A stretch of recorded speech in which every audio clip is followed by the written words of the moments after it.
friends, it's Miss Amanda, and I wanted to read you a story.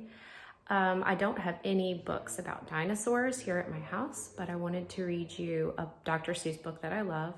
It's Horton Hatches an Egg, and right now it's springtime, and there are lots of birds that make nests in the spring, and so there are eggs in their nest, and they hatch in the springtime and baby chicks come out. I wanted to show you this feather that I found on a walk yesterday. This is a hawk's feather, and it's got a pattern. The pattern is white, and then a dark kind of brownish gray, and then white, dark brownish gray, white. So see how it repeats as it goes up the feather? That's a patterned feather. So now I'm gonna stop the video, and I'm gonna flip it around, and I'm gonna read a book to you. Horton Hatches the Egg by Dr. Seuss. Sighed Maisie, a lazy bird hatching an egg. I'm tired and I'm bored, and I've got kinks in my leg. From sitting, just sitting here day after day. It's work, how I hate it. I'd much rather play. I'd take a vacation, fly off for a rest, if I could find someone to stay on my nest. If I could find someone, I'd fly away free. Then Horton, the elephant, passed by her tree. Hello, called the lazy bird, smiling her best. You've nothing to do, and I do need a rest. Would you like to sit on the egg in my nest? The elephant laughed. Why, of all silly things, I haven't feathers and I haven't wings. Me on your egg? Why, that doesn't make sense. Your egg is so small, ma'am, and I'm so immense. Tut, tut, answered Maisie. I know you're not small, but I'm sure you can do it, no trouble at all. Just sit on it softly. You're gentle and kind. Come, be a good fellow. I know you won't mind. I can't, said the elephant. Please, begged the bird. I won't be gone long, sir. I give you my word. I'll hurry right back. Why, I'll never be missed. Very well, said the elephant, since you insist. You want a vacation. Go fly off and take it. I'll sit on your egg and I'll try not to break it. I'll stay and be faithful. I mean what I say. Toodaloo, sang out Maisie and fluttered away. The first thing I'll do, murmured Horton. Let's see, the first thing to do is to prop up this tree and make it much stronger. That has to be done before I get on it.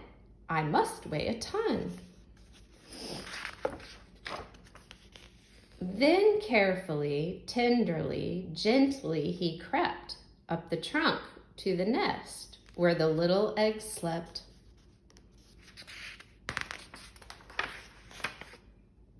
Then Horton, the elephant, smiled. Now that's that. And he sat, and he sat, and he sat, and he sat. And he sat all that day, and he kept the egg warm. And he sat all that night through a terrible storm. It poured and it lightened, it thundered and it rumbled. This isn't much fun, the poor elephant grumbled. I wish she'd come back, 'cause I'm cold and I'm wet.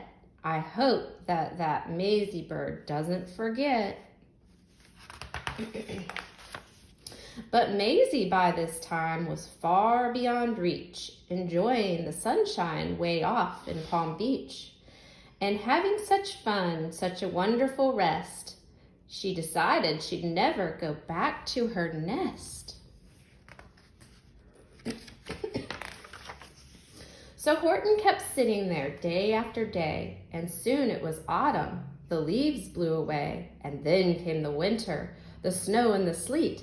The icicles hung from his trunk and his feet. But Horton kept sitting and said with a sneeze, I'll stay on this egg and I won't let it freeze. I meant what I said, and I said what I meant. An elephant's faithful 100%. So poor Horton sat there the whole winter through, and then came the springtime with troubles anew. His friends gathered round, and they shouted with glee, "Look, Horton the elephant's up in the tree."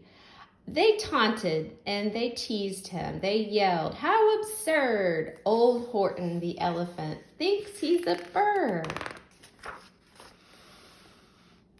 They laughed and they laughed. Then they all ran away. And Horton was lonely. He wanted to play. But he sat on the egg and continued to say, "I meant what I said, and I said what I meant.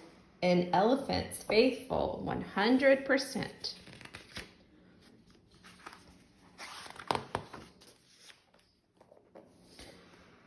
No matter what happens, this egg must be tended, but poor Horton's troubles were far, far from ended.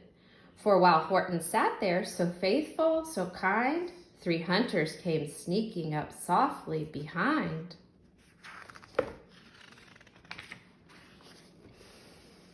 He heard the men's footstep. He turned with a start. 3 rifles were aiming right straight at his heart.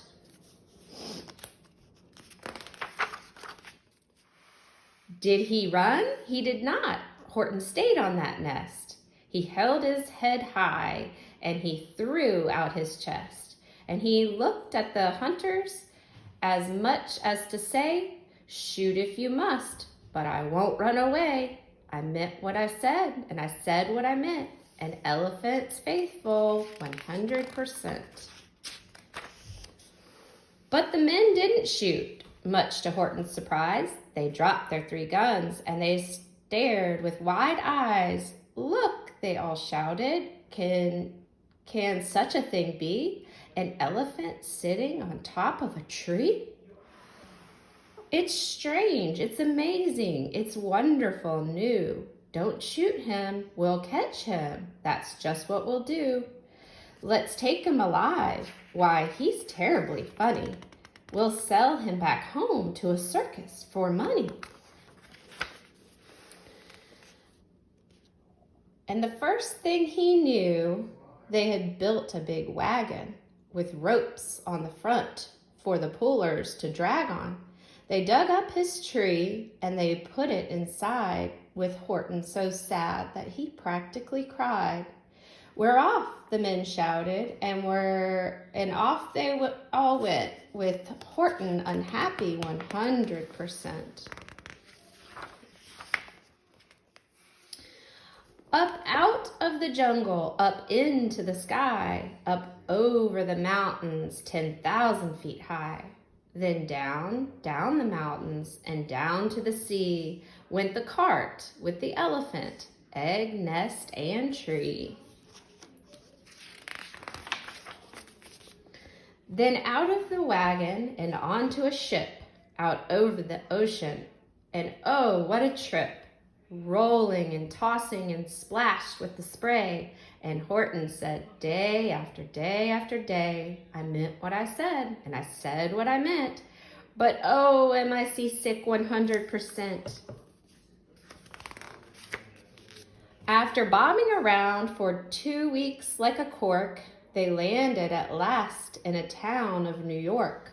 "All ashore," the men shouted, and down with a lurch went Horton the elephant, still on his perch, tied onto a board that could just scarcely hold him. Bump! Horton landed, and then the men sold him. Sold to a circus, then week after week, they showed him to people at 10 cents a peek. They took him to Boston, to Kalamazoo, Chicago, Weehawken, and Washington too, to Dayton, Ohio, St. Paul, Minnesota, to Wichita, Kansas, to Drake, North Dakota. And everywhere thousands of folks flocked to see and laughed at the elephant up in a tree. Poor Horton grew sadder the farther he went, But he said as he sat in the hot, noisy tent, I meant what I said, and I said what I meant. An elephant's faithful 100%. Then one day, the circus happened to reach a town down south, not so far from Palm Beach. And waddling along, way up high in the sky, who of all people should chance to fly by but that old good-for-nothing bird, Runaway Maisie, still on vacation and still just as lazy. And spying the flags and the tents just below, she sang out, "What fun! Why, I'll go to the show." And she swooped from the clouds through an open tent door. "Good gracious," gasped Maisie, "I've seen you before." Poor Horton looked up with his face white as chalk. He started to speak, but before he could talk, there rang out the noisiest ear-splitting squeaks from the egg that he'd sat on for 51 weeks. A thumping, a bumping, a wild-live scratching. "My egg!" shouted Horton. "My egg! Why, it's hatching."